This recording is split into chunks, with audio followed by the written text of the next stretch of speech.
Welcome to Mitten Music. Season 4, raw, live, and authentic. This episode with Moon Orchids, the contemporary folk rock band out of Kalamazoo. Welcome, Jacob and Morgan from Moon Orchid. Pleasure to be here. Thanks for having us. Yeah, so you guys are based out of Kalamazoo, or sort of. Jacob, you kind of moved out west now.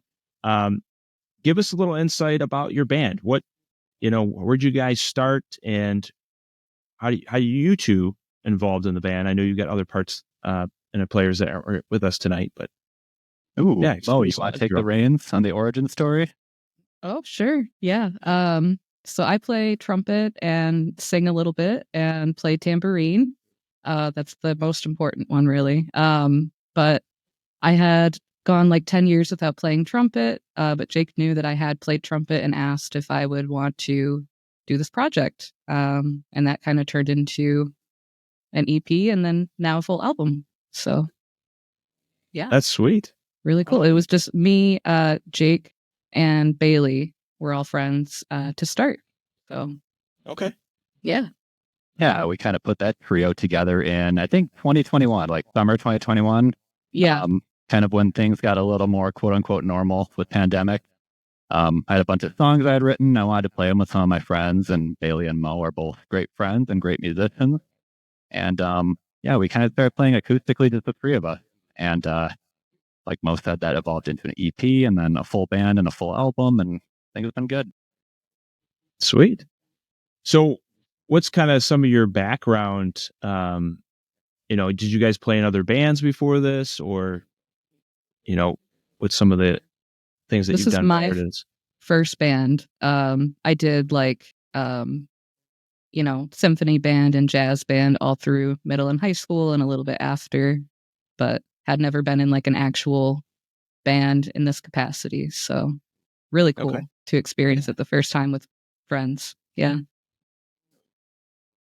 Yeah, I did orchestra, marching band, all that good stuff as well. I played clarinet all through middle school and high school.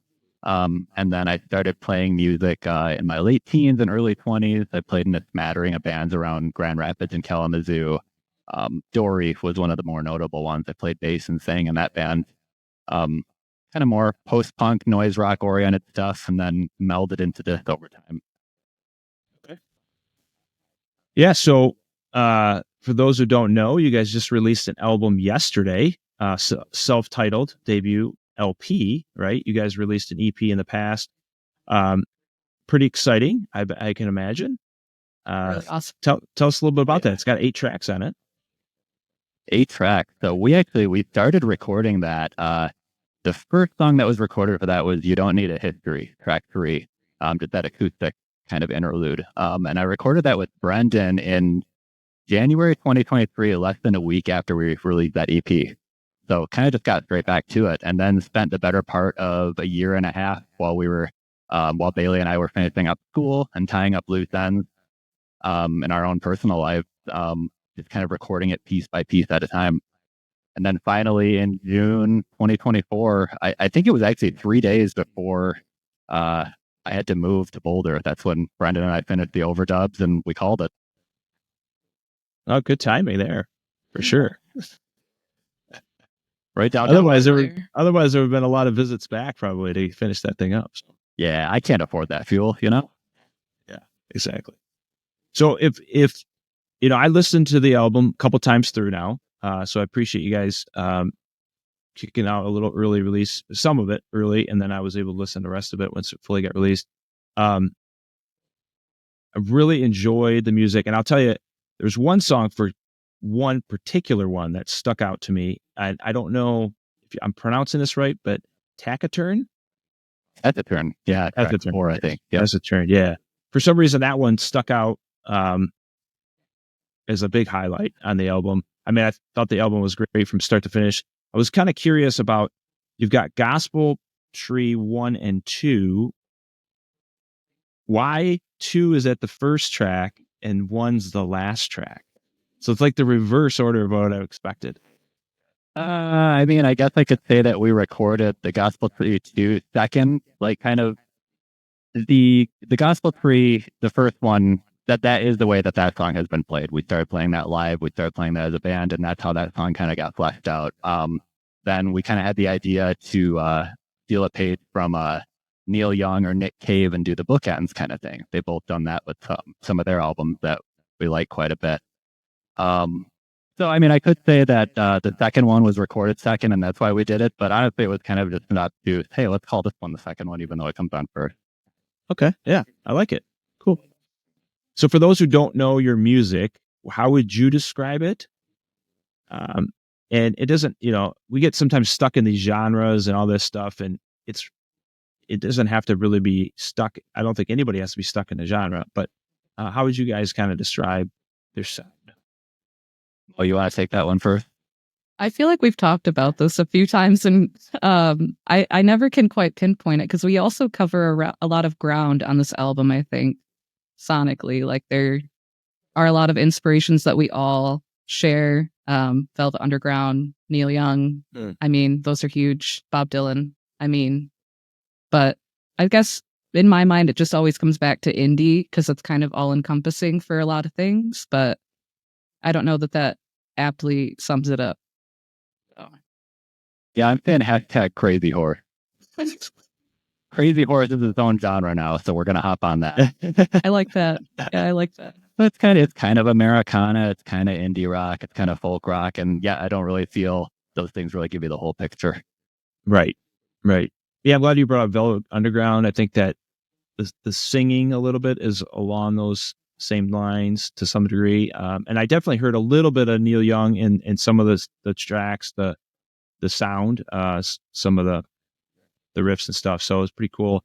Interesting that you brought, you've got trumpet in the band. I think it's cool because I've always loved horn. My son played trumpet in high school. Yeah. And love it when there's like a saxophone, trumpet, some sort of brass in there. Just interested, Jacob, you said you asked Morgan, hey, you want to play trumpet in this band? Like, what was the reasoning of feeling like trumpet was a great fit? There are a few bands that I really like who have done a lot with either like kind of single note trumpet lines or like very spare trumpet lines, just kind of adding some body to the music in strategic places. Mint Mile is the current one. Those guys are friends from Chicago, and those guys are amazing. They employ trumpet to great effect.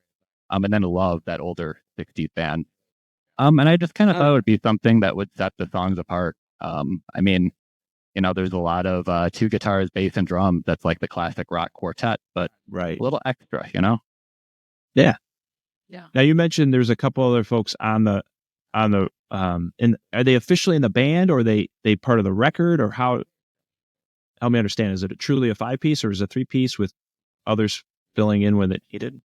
Yeah, it started out as a 3-piece back in 2021 with Mimo and Bailey. That was kind of the nucleus. But then Jeremy and Brendan ended up joining on, and they played with us for the last about year and a half, 2 years. Actually, Brendan was on the first EP too. He was our recording engineer at the time, but he ended up fitting in beautifully. And then we had a lot of help from Mark Andrew Morris, who I called out being this interview. He plays in Overly Polite Tornadoes, who have a great album out, and Tambourina in Kalamazoo. And then my friend Isaac Bagley played some saxophone on a couple tracks as well. And tambourine on one track. Tambourine. We can't forget the tambourine. Our tambourine player was singing, he can't walk and chew gum at the same time. I can barely play tambourine not singing, so that was not going to happen. Sure. Which actually brings up a good point. So how did you guys figure out the balance of Morgan when you're kind of pulled into sing, and for Jacob, you're kind of leading that for the most part, right? So where do you guys figure out where it makes sense? Mo, do you have a good answer for that one? I don't know. I mean, I think having the breaking up of, I think I sing on lead vocal on one track, and then I'm singing backing vocals on a couple tracks, and that was super out of my comfort zone. I'd only ever sang like in a theater context, Okay, yeah. Last time in like high school, so super cool. But I think Jake just kind of had a clear vision for a lot of these songs from early on. And November is the song that I sing lead vocal on. And it's just kind of like it's a softer song on that album. And I think having like a more feminine voice on it kind of makes sense, and it breaks up the second side of the album really well. So Yeah, I would Yeah, agree with that. agree. Yeah. I think it does change it up. It adds a different element. yeah. And I like November too. It was a great song. Enjoyed that. Weird singing that one on my own now. I was singing it the other day. I was like, it's not right. Something's off. I know. Yeah, it's I think for the same reason trumpet kind of makes sense, is it has like it adds some differentiation and just a different voice, because trumpet is also just kind of a voice of its own. Mhm. So Yeah. Sure. So with you in Colorado now, Jacob, what's kind of the forward, the future for Moon Orchids? One, you guys just released the album, which is always exciting, right? Are you guys planning to play anything, in the near future? And how does the band evolve, or how do you guys work this out with a little bit of distance? We've talked to several groups and people that have made it work no problem, but just kind of curious how you guys are planning to move forward. A lot of great questions that I should be more prepared to answer. But yeah, I suppose in terms of the immediate future, we don't have a record release show scheduled or anything, but it's not out of the question. I'm going to be doing some promo here in Boulder. I'm going to hop on the radio in a little while and play some songs and do an in-store at a record store, that kind of thing. In terms of what we're going to do for the future, that's a very good question. And I think we're just kind of going to see how it goes. I think probably before I moved, I was like, that's it for Moon Orchids. But, it's been a great band. We all get along. It's not impossible to work remotely. So we're open. Yeah, cool. As far as the Kalamazoo scene, when you guys were all together in Kalamazoo, how did you guys get out and play a lot? And where were maybe some of the places that you enjoyed playing? Yeah, we didn't play a ton, not as much as a lot of other bands around the area, but we played Bells a few times.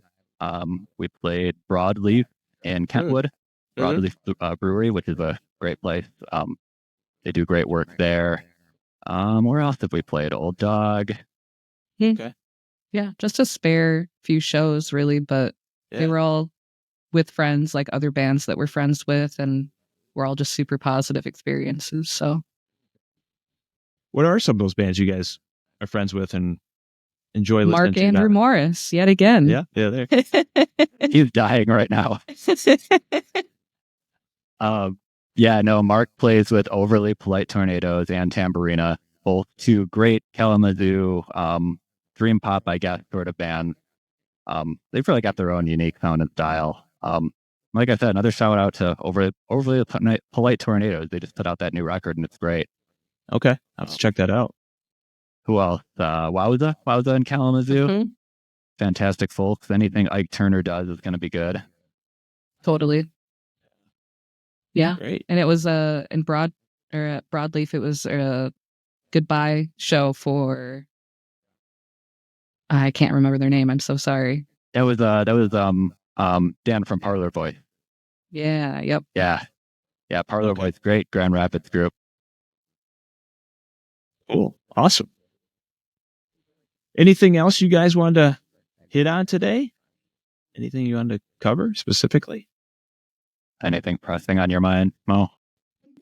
Buy the album. It comes in purple. It's really cool. And we all worked really hard on it. And a lot of love and friendship building moments went into that record. So Yeah, I second that. Those purples are going quick too. So act fast. But we got Standard Black definitely. too.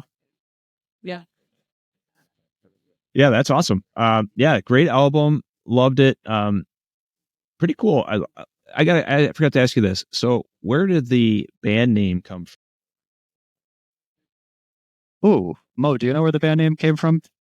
you know what? I was thinking about this the other day. You mentioned the name Moon Orchids to me. I think so. Jake and I met at work at a job that we were working at the time. And I think in the first 6 months that I knew you, you mentioned the name Moon Orchids for a possible band name you had kind of floating around. And and then it kind of happened for real. So That sounds right. I couldn't remember. It seems like maybe that was floating around before, and I just kind of plucked that out of the ether. yeah, I think it's a good name, and it's not taken, and that's really the bigger challenge these days. yeah. And serendipitously, Moon Orchids equates to Mo, which is me. So Yeah. We Yeah. got our Mo right here. yep. Yeah, sweet. Well, that's cool. It's always interesting. Some bands just pick it up a hat or whatever, but I love it. I love the name. It's cool. It's different, and yeah. So people got to check out the album Moon Orchids by Moon Orchids. Plus, you guys have an EP. What's the name of that one again? Skin and Skein. Skin yeah. slash Skein. Yeah, that's right. 4 tracks on that one, and then you guys had another single, out last year as well that didn't fall into the record. Yeah. Candy Tells Me. That just got snipped from the record at the last moment. The B-side was just a hair too bulky. Could have resulted in, honestly, probably not that much of a loss of audio quality, but enough to bug me. So Yeah. Where was the record? Where did you guys record? Oh, mostly at Broadside Productions in Kalamazoo with Mike Rowe. Okay, great. Yep, and then some bits were done at home too, at Brendan's home and at Mark's home. Okay, great. Well, if you want to check out more about Moon Orchids, they're on Bandcamp, Facebook, Instagram, all their streaming platforms. So definitely check them out, support them, check out the new album, and like they said, go buy a vinyl. Not every band has a vinyl, so grab some merch and support these local musicians. Now we've talked for 15 or so minutes, or roughly 15, 20 minutes. I have a question back to you guys. If you had 15 minutes to talk to anyone in the music industry now or in the past, who would it be? You're gonna have to take that one first. I don't know. I'm gonna say maybe. Well, I have to say Bob Dylan. I'm trying to pick which era. Probably 65 because he was cattier then. He's quiet these days. He doesn't talk to anyone, so it wouldn't be very fun. Yeah, so go back in the Wayback Machine, 65, hit up Bob Dylan. Okay. Yeah. Hear what kind of ludicrous view he's got to say. Love Dylan. I'm wearing a Dylan hat right now. All right. Oh, perfect. No influence at all. None at all. Just a casual fan. I like a couple songs, the tambourine thing. Yeah. How about you, Morgan? Oh man. The first person that comes to mind is Patti Smith. Her music has been really influential for me, but even more than that, her writing has been extremely influential for me. So I think I would probably end up talking to her more about her writing than her music. But yeah. She's first the one that comes to mind. So Okay. Well, great. How about you, Jeff? Can I ask you? Well, I get to talk to all these great bands all the time. Man, I was not expecting that. No, I was not. 15 minutes ago, right? Yeah. yeah, there you go. That's right. Moon Orchids, and I just did it. Perfect. So yeah, thanks guys for joining tonight. I appreciate you guys jumping on and taking a little time and sharing some information about your band and the album. And everybody needs to check it out. Thank you so much. Thank you. If you like this episode, check out all of our episodes on your favorite streaming platform, or even our website, themittenmusic.com. Or if you want short clips of our episodes, check out our socials. We got Facebook, we have Instagram, we got TikTok, and YouTube. We're all over the social media game. Make sure to check out some live Michigan music or listen on your favorite streaming platform.